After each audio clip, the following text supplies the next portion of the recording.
Hello Reformers and welcome back to Prophecy of Pendor. Now when we left off we were just about to eliminate the Deshar, and this is exactly what we're gonna do here by taking this last castle of theirs.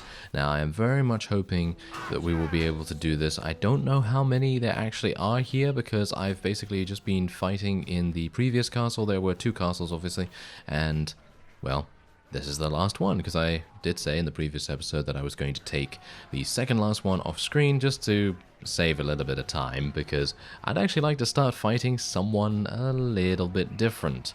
And by that, I mean, you know, maybe the Empire or something like that. I think that could be pretty fun. Anyway, there are a number of people coming. I'm actually kind of surprised. What are they actually doing? What are these guys actually doing? Because from my reckoning, they're not actually at the battlements in an appropriate manner. I actually have no idea. Anyway, as you can see, they were not at the battlements? I'm actually kind of weirded out by this. I am weirded out like no one's business. I am being shot, which is, well, problematic, and well, we'll see. We'll see what actually happens here. Anyway, most of my people are going to be absolutely fine. I don't know whether they've been upgraded yet with Doom Maces.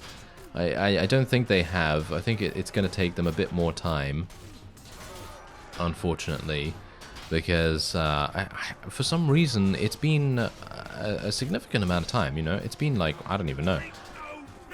I don't know, 10 days or something like that, and I think it's about, isn't it 16 days to upgrade the Doom Mace or something like that? So yeah, I guess I'm just being a little bit impatient there.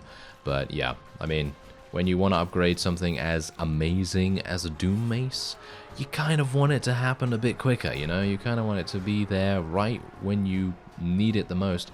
And I think we might very well need it when we are fighting against the Empire, because they do have some pretty devastating units in the Empire crossbowmen, and of course we do have the Legionnaires to be worried about as well. I'm actually a bit worried about sticking my head out here, because even though I do think that I have some pretty decent armor on, the Deshar archers can still deal some significant damage. So that's obviously going to be a thing that we need to be a bit aware of, but as it stands right now, we do have a pretty amazing amount of Knighthood Order units. And speaking of Knighthood Order, I think I might be using that one Qualis gem. I know I said, hey, you know what, we should probably get another rune weapon. But as it stands from my perspective right now, who's doing the most damage here? You know. You know who's doing the most damage. It's my Knighthood Order units. You know, they're the ones that are actually carrying the entirety of our army to victory. I'm getting a couple of kills myself. I mean, you know, I've got 16 kills already. But to put it in perspective, the Earls of Grey and the Biscuits, they are absolutely amazing. They're doing so much work, and I kind of feel like maybe getting more of them would be an idea. So maybe getting another custom Knighthood Order founded somewhere would be a pretty good idea. So we'll see what we can do about that. I don't know. Do I own any other castle apart from Laria and Seven Cross Keep? Because as far as I'm aware, I don't think I do. So I might need to request a reward from King Ulrich. I think he'd be absolutely fine with giving us it. Don't worry about that, because he seems pretty, well, pretty generous, to be honest. So we should have a pretty easy time of things. I'm actually a bit weirded out by the fact that we're not getting through this bottleneck here. So I think what I'm going to do is I'm going to be a bit sneaky. I'm going to be a bit sneaky and try and get round the side. But this is probably going to result in my demise. Hello. Are you serious? Could you just... Yeah, thank you very much. Wow, that was equally as pathetic as each other. Did you see that? The guy was like, oh, I'm going to shoot you from up here. I have the advantage of being all the way, you know, up there on the battlements. And he missed me like 3 times. And I was like, oh, I'm going to shoot him. Look at that. He's not taking very good cover. And then I shot him 3 times and missed every single time. So it was very, very embarrassing for both of us. Anyway, guess we're going to do the grinding thing and see if we can get through here. Well, with that, it seems like the enemy is now dwindling and they only have 3 enemies remaining. So we should be absolutely fine here, and that means that the Deshar Principality has been eliminated, or at the very least will be eliminated relatively soon, I hope, because I know that Warband does generally tend to have that slight issue where sometimes a faction will take just that little bit of extra time to be eliminated because all of the vassals are running around and they don't necessarily want to defect, which is a bit of a problem. So I might have to go and eliminate all of the Deshar vassals. I won't do that on screen though, because I think we've seen more than enough of the Deshar for a lifetime. So I'm going to be letting everyone go here. Technically, this is the Khan, isn't he? This is the liege. So technically, I could have taken him prisoner right there. But as I say, I'm not really a big fan of his weapon, I don't think. So I'm just going to leave him the way he is. And, you know, just head onward, basically. So let's have a look. Is there anything else that I want to take here? I could take some more war priests, I suppose, but there doesn't seem to be anything else that I really want. So I will just take a couple of people there, and we will ask no rewards. I do not want a reward from this castle, that's for sure. Alright, well, we have a pretty, pretty annoying fight on our hands, actually. I really did not want to be fighting the Deshar any further, but they decided to ambush me, basically, because I was actually just walking by, heading into kind of like Salian/Empire territory, and then out of nowhere, a huge contingent of Deshar vassals, well, there's no other word for it, but ambushed, and that's exactly what they did. So, unfortunately, we are now going to have to fight these guys. It's one of those times, isn't it? It's one of those times where I guess, yeah, you know what, it's probably going to be a good idea to do this because in the grand scheme of things, as I said before, it will hasten the elimination of the Deshar, hopefully. I don't really want them to be in the game any further because obviously that's going to make it kind of annoying for all of our villages. All of our vassals are going to be, well, actually, that's not even the case, because I don't even think that the Deshar are technically at war against the Kingdom of Salian, so technically I don't even need to worry about these guys. But, well, they engaged upon me, so that basically means that I can't leave at any point, with the exception of maybe if I eliminate a number of them, and then I can potentially leave at that point. But I thought, hey, you know what? Let's do this, you know, let's do this, get a little bit of extra relation with these guys as well, get a little bit of extra honor as well, if I actually do get the opportunity to take some of them prisoner. But anyway, what we're going to do is, I'm going to continue to utilize some tactics here. Usually what will happen in these kinds of fights is I will literally just go, oh, okay, yeah, so we have a huge amount of power right now. What I'm going to do is charge everyone and just leave them to it. But this time around I'm not actually going to do that, because it's probably going to be more effective for us to keep our forces in a pretty confined area so that we don't have too many running around after all kinds of different horse archers and things like that, and it's going to be so much easier for our forces to kill things if the enemies come to us. So that's what I'm going to try and do going forward in these fights. And that's probably going to be the best thing. That is probably going to be the best thing. As you can see, there's a number of people coming over the hill here. And, oh, hello. Yeah, he's trying to do some damage to us. But obviously we're wearing the second best armor in the game. So it is highly unlikely he will be able to do too much to us. And the only thing that he will be able to do is if he hits us on the head.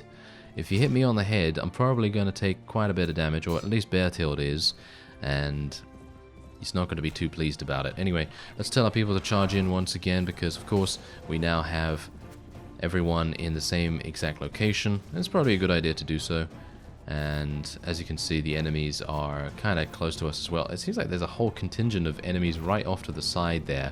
Not entirely sure what they're doing, but anyway, I'm not going to show the entirety of this fight because, as I say, you've seen enough of the Deshar, I've seen enough of the Deshar, it's time we move on and target the Empire.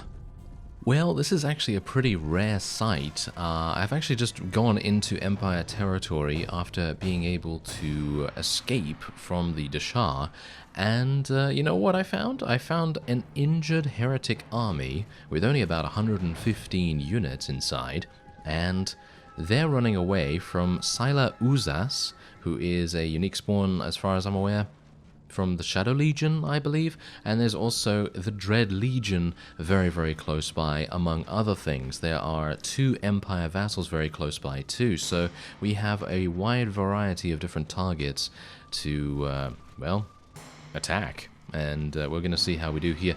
Anyway, what we're going to do is I will be placing my cavalry down there, place my archers a little bit behind, and of course, we do have a number of infantry, even though they are in the minority. There's only 15 of them. So we'll see if we're able to win the day without so much as spilling a drop of our custom knighthood order's blood. And we'll see if that's actually going to be a thing. Because obviously, Heretic Army, it's pretty significant. Even if it's wounded, even if it's weakened, they are still dangerous. So let's see if we can do that. Because this is going to weaken the Heretics pretty considerably to lose one of their armies. So I thought I might take, the opportunity and eliminate them. So far so bad though, because I'm actually not hitting anything with my bow, which is kind of unfortunate, but seems like many of our custom knighthood order units are doing a fantastic job at basically killing everything, so that's pretty good. Anyway, as you can see, we've just killed 90 units basically in the span of what, 30 seconds, so that's pretty awesome.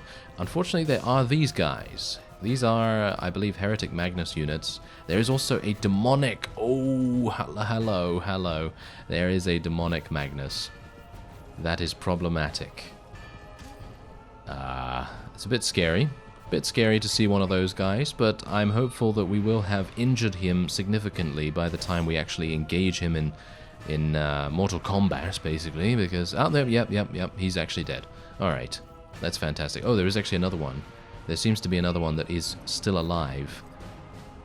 So that might be a bit of an issue. Or maybe not. It really depends. Nope, never mind. Okay.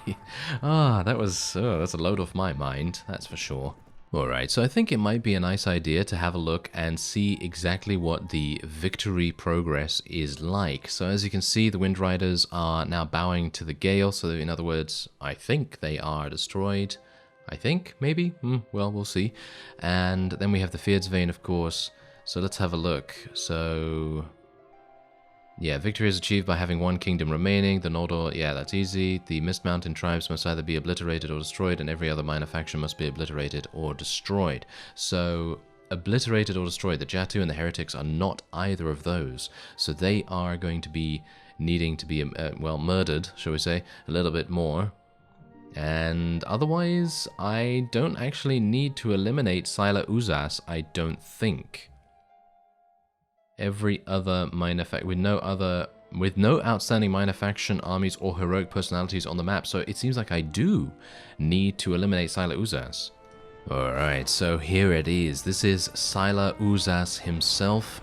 Considering I am probably going to need to eliminate him because it says, oh, no other, outstanding heroic personalities on the map and so on and so forth, seems like this is probably going to be required. So I thought I might as well eliminate him now while I have the opportunity. And then maybe, just maybe, if I am still strong enough afterwards, I don't know whether I will be, but if we are still strong enough, then it might make sense for us to attack the Dread Legion as well. But, well, you know how the Dread Legion are. They have over 1,000 units at their disposal, and so it is probably not going to be advisable for me to attack them straight away after, someone such as Syla Uzas. We are going to be getting 90 renown if we are victorious in our endeavor here. I don't know whether we will be, but we're going to try our very best. At the moment, they seem to be just running into us, which is not actually very good for them. Personally, I would say this is really bad for them, but who am I to say?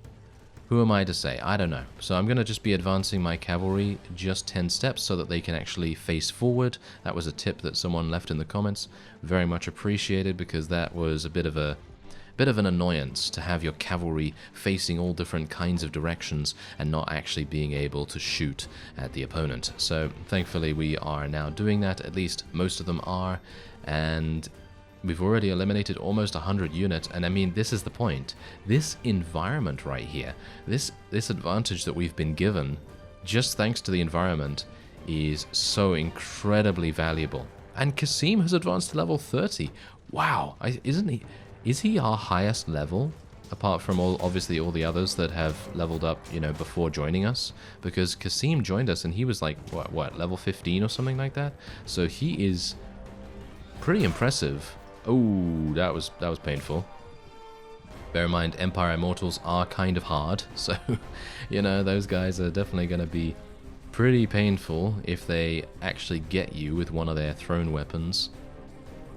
And they're pretty good at using their melee as well, so there's obviously that to be considering, but thankfully, seems like they are no match for horse archers, and indeed archers in general. They seem to be getting murdered pretty quickly here.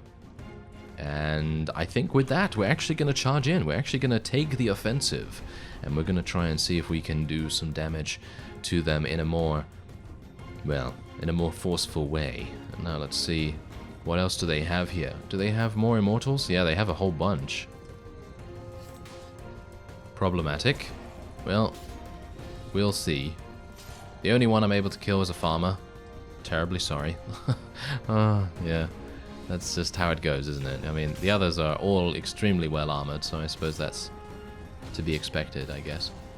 But, well, whatever the case, I think we should be fine. It really is a matter of us eliminating those Shadow Legion Centurions. I believe we've already done that in the initial wave. They basically just sent them in one after the other, and that has proven to be fatal for them, because now they are all spread out, and of course they don't tend to have a huge amount of cavalry, so all of the Empire Knights and so on and so forth and the Shadow Legion Centurions, they've been murdered way ahead of time, so they are really not going to be anything to worry about. Bear in mind, however, that Syla Uzas does have 500 units in his army, so this is not going to be an easy walkover, although it is proving to be pretty simple so far. Although we are now starting to lose a couple of people because we are getting overzealous. Yes, it seems like we are getting a bit overzealous with Syla Uzas. Yes, I was going to make a wordplay there, but it completely failed, as always. You know, this is one of those times where I'm just like, wow, it's really kind of sad to see units without any shield this late in the game. And I mean, yeah, the Empire Immortals sometimes do come with shields and so on and so forth, but some of them actually come without shields, and it's really... ooh, it's harsh. It is super harsh. Yeah, so if you can't guess, I actually did retreat tactically in the previous little engagement that we had there, because, well, even though I wasn't losing many units, I kind of wanted to refresh our quivers, and so I decided to do that and head back in. As you can see, they are now charging us with a supreme charge against us with so many different cavalry units. These are all Empire Knights, however, and Empire Knights, they're not really known for being extremely powerful, but they are good enough, you know, they are good enough to do some pretty heavy damage. But because I have War Priests here, War Priests are... well, I gotta say, I feel like War Priests are actually pretty powerful. I haven't really fought one in quite some time, but every time I see them, they always seem to get a pretty decent amount of kills, so that obviously makes a pretty big difference. Anyway, we're just gonna tell everyone to charge in here, apart from the archers, and I think we're gonna be fine. I mean, we've already eliminated 130 of the enemy, and there's only another 300 of them remaining, so we should be absolutely fine. Obviously, as you can see here, these guys are running in without their shields, and our archers are going to be circling them and attempting to do as much damage as possible. Obviously, I am gonna... ah, yes. Obviously, I am gonna apparently die. Yeah. I mean, that happens, you know, that happens. Especially considering these guys are really good with thrown weapons. I've said it time and time again. The Empire and the Dashar, whenever they use thrown weapons, even the Fyhrr actually. Fyhrr are probably the most powerful with their thrown weapons, followed by, well, closely followed by the Shadow Legion Centurions, because those guys are insane. And then obviously the Empire Immortals and so on. And I mean, that's the thing. It seems like most people, and I'm talking about most units here, the Ravenstern, I think they have a bunch of Berserker type units that have access to thrown weapons as well. And do Salian have any thrown weapon specialists? I don't think so. I think they might be the only ones that don't have any thrown weapons, but I mean, you don't really need thrown weapons when you have longbowmen, I suppose, but Ravenstern, I think they do have a little bit as well. Empire obviously is. Deshar, I'm just trying to think if I've remembered every single faction. It seems like I have, but yeah, it's kind of interesting to exactly see what's going on there. I mean, that's exactly the reason why Pendor is known as one of the best mods ever for Warband, because it adds all of these factions, and all these factions seem to work really well against each other. You know, there's no faction that is actually super powerful and is capable of, you know, completely monopolizing everyone else. It's always kind of like an even battle between them all, which is kind of amazing, really, because usually mods, they will have a bit of a discrepancy when it comes to the balancing, you know, and some of the factions are going to be more powerful than others, blatantly more powerful, I'm talking about here. Obviously, I'm talking about, you know, Noldor level, you know, regular factions being Noldor level in comparison to regular factions, and that's obviously the reason why Pendor and Perisno and I can't name anything else off the top of my head, but the point is that mods like that, they really know how to do the balancing. Anyway, there you go, 75 renown, and we eliminated Syla Uzas. I can actually take him prisoner, which I am gonna do, because I'd like to see if I can maybe get a Qualis gem from him. I don't know whether that's going to be possible, because I'm not entirely sure whether he's actually a unique spawn, like a unique spawn, or whether he's just a hired mercenary or something. But we're going to talk to him in just a second. Yes, it seems like I do have the opportunity to accept a Qualis gem, and I think I am actually going to do that. I could actually ask him for his unique equipment, but I think a Qualis gem is probably going to be more useful, so I will be taking that. Alright, so now we have two Qualis gems, and that means that I can basically get a rune weapon upgraded straight off, and I can make 2 custom knighthood orders if I so desire. That's going to be pretty interesting to see. Anyway, I thank you very much for watching, and I will see you next time.